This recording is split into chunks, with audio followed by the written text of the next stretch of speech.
Ada seorang abid, ahli ibadah, bahkan tidak ada yang sanggup menandingi ibadahnya. Dikisahkan 70 tahun tidak pernah bermaksiat kepada Allah subhanahu wa ta'ala. Tentu kisah ini memang tidak dicantumkan secara jelas dalam Al-Quran, cuma ada isyaratnya. Dan juga tidak dicantumkan dalam hadis Nabi SAW, karena ini kisah Israiliyat. Sementara Nabi SAW bersabda, hadithu am bani Israel wala haraj. Tidak mengapa ceritakan tentang kisah-kisah Israiliyat selama tidak bertentangan dengan Al-Quran dan Sunnah, dengan syarat kita tidak boleh mendustakan secara mutlak ataupun membenarkan secara mutlak. Hanya kita ambil pelajaran dalam kisah ini, karena kisah ini juga disebutkan oleh banyak ahli tafsir seperti Al-Imam Al-Qurtubi, Ibnu Katsir, Al-Zahabi, dan yang lainnya. Di zaman Bani Israel ada seseorang laki-laki bernama Barsisah. Barsisah seorang abid 70 tahun, la ya'sillaha zahiran, tidak pernah bermaksiat kepada Allah subhanahu wa ta'ala secara terang-terangan. Setiap hari dia habiskan waktunya hanya untuk beribadah kepada Allah azza wa jalla. Qiyamul lail, puasa, berzikir, melakukan ketaatan, kebaikan, kebajikan, semua ia lakukan. Dan dia menjadi sebuah sosok yang kemudian dijadikan panutan oleh Bani Israel. Dialah Barsisah al-Abid. Suatu ketika ada 4 bersaudara, yang 3 laki-laki dan 1 perempuan. Ada yang mengatakan bahwa mereka adalah anak-anak seorang raja yang meninggal dan sudah tidak memiliki orang tua. Ada juga yang mengatakan yang lain. Ketika ada seruan berjihad di jalan Allah subhanahu wa ta'ala, karena tidak mungkin seorang wanita ikut berperang, maka 3 manusia ini kemudian berpikir untuk menitipkan saudari perempuannya kepada seorang abid, karena hanya itu satu-satunya jalan yang bisa melindungi kehormatan saudarinya. Sepakatlah 3 orang ini memilih Barsisah untuk dititipi saudarinya. Berangkatlah mereka bertiga kepada Barsisah meminta izin untuk menitipkan saudarinya. Tentu pada awalnya Barsisah menolak. Bagaimanapun mengurus seseorang akan menyibukkan dirinya dari ibadah kepada Allah subhanahu wa ta'ala. Tapi kemudian 3 saudara ini meyakinkan bahwa Anda orang baik, orang saleh, dan kami juga hendak berjihad di jalan Allah subhanahu wa ta'ala. Mau merawat saudari kami, tentu pahalanya akan lebih besar dibandingkan ibadah Anda, wahai Barsisah. Akhirnya Barsisah pun karena melihat itu sebuah kebaikan, dia pun rida dan menerima saudarinya. Maka dibuatlah sebuah rumah di samping rumah Barsisah, rumah ibadah Barsisah, dan disediakan makanan yang banyak sehingga Barsisah tidak disibukkan dengan memberi makan wanita itu dengan cara mencari rezeki, memasak, menanak, kemudian memberi makan. Setelah berangkat 3 orang ini kepada medan peperangan, medan pertempuran, syaitan yang dari dulu hendak menggoda Barsisah tidak bisa. Bahkan syaitan sudah berusaha untuk mengutus maradah, tentara-tentara khusus dari kalangan syayatin, supaya menggoda Barsisah, pun tetap saja Barsisah tidak bergeming dari ibadahnya kepada Allah subhanahu wa ta'ala. Sampai akhirnya iblis langsung turun untuk menggoda Barsisah, tapi pun tidak bisa. karena kuatnya ibadah, kuatnya ketaatan kepada Allah Subhanahu wa ta'ala dan zikirnya, sehingga menjadi bersisa istiqamah dan tidak bisa berkeming dari godaan syaitan sampai iblis sekalipun. Sampai pada waktunya ketika dia dititipi seorang wanita, saudari dari 3 orang yang hendak berjihad, maka syaitan kemudian memberikan was-was. Ada yang mengatakan iblis mengutus maradahnya yang bernama Syaitanul Abiyad untuk menggoda Barsisa.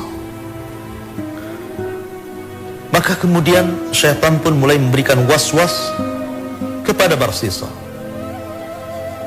Ingat bahwa was-was syaitan adalah sangat jahat sekali.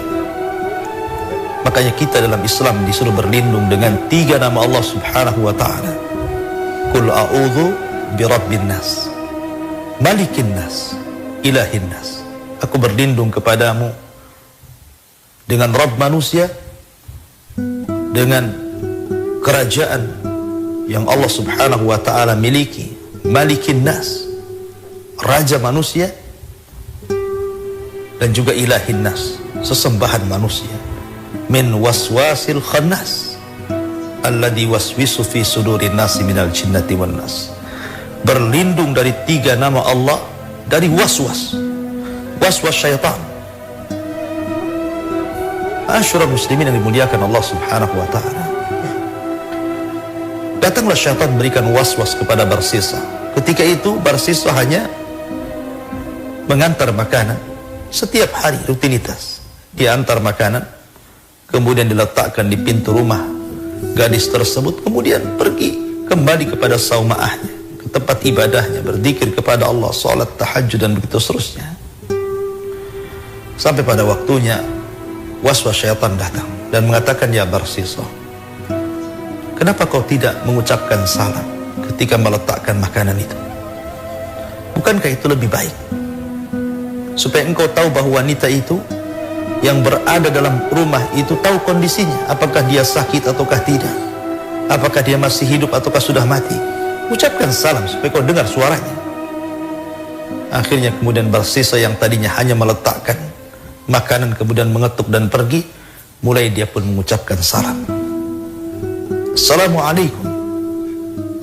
Kemudian setelah ada jawaban Waalaikumsalam warahmatullahi wabarakatuh, maka Barsisa pun pergi tanpa ada ucapan apapun dan tanpa ada pengaruh apapun dalam kehidupannya. Begitulah syaitan. Dia tidak hendak langsung menjerumuskan manusia ke dalam kubangan kekufuran langsung, tapi dengan cara khutuwat, selangkah demi selangkah. Kemudian syaitan pun setelah lama Barsisa sudah terbiasa mengucapkan salam, maka datang lagi berikan waswas kepada Barsisa dan mengatakan, ya Barsisa, tidakkah kau bertanya kondisinya? Wanita itu sudah lama dalam rumah, boleh jadi dia memiliki hajat, memiliki kebutuhan, dia butuh ini dan itu, berhajat ini kepada ini dan itu. Tanya hajatnya, jangan hanya mengucapkan salam.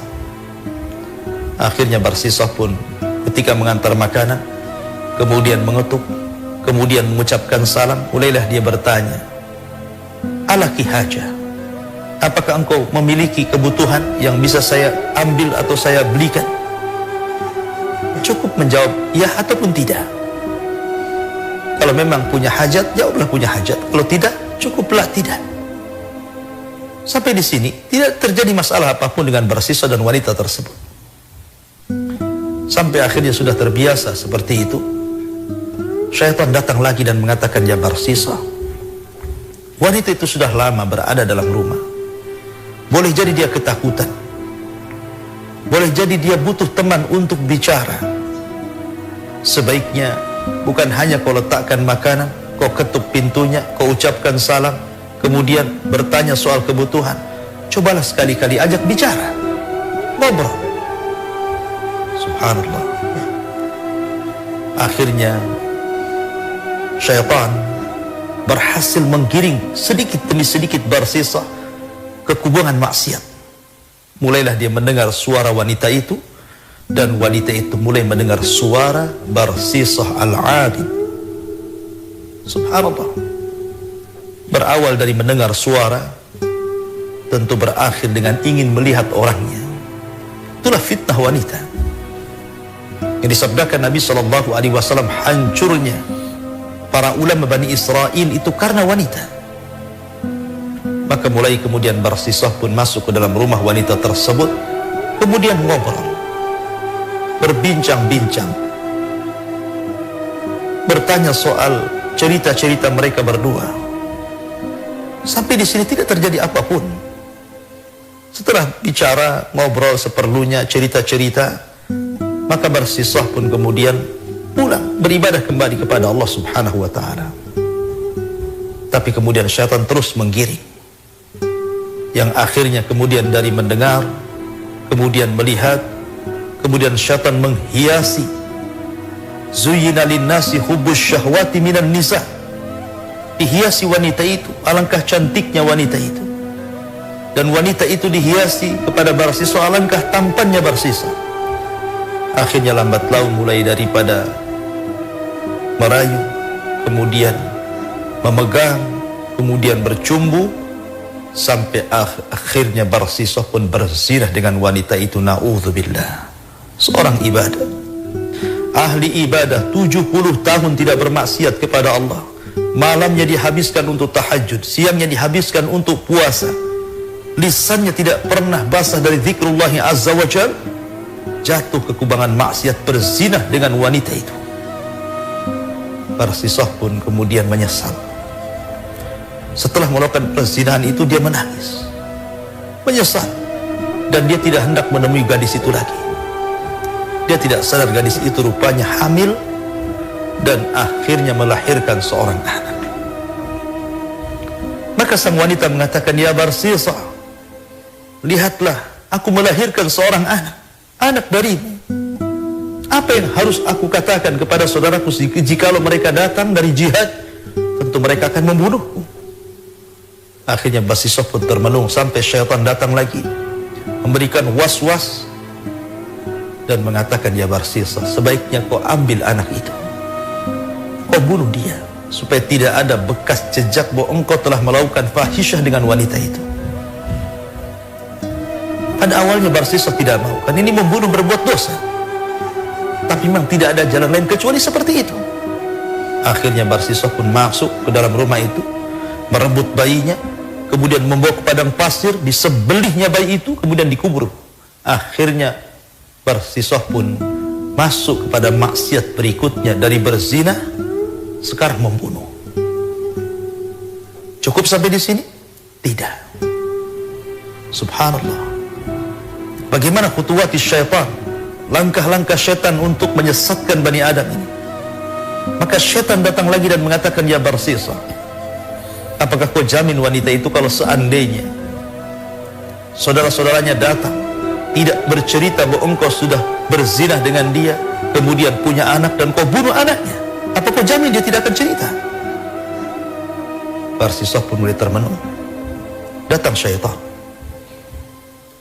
Akhirnya syaitan berikan was-was agar membunuh wanita itu. Bunuh saja wanita itu, ya Barsisah. Nanti kalau seandainya saudara-saudaranya datang dari jihad, katakan dia sakit dan aku sudah berusaha mengobatinya tapi tidak tertolong, akhirnya kemudian dia meninggal dunia. Subhanallah. Barsisah pun akhirnya menyembelih wanita itu, kemudian dikubur di samping bayinya.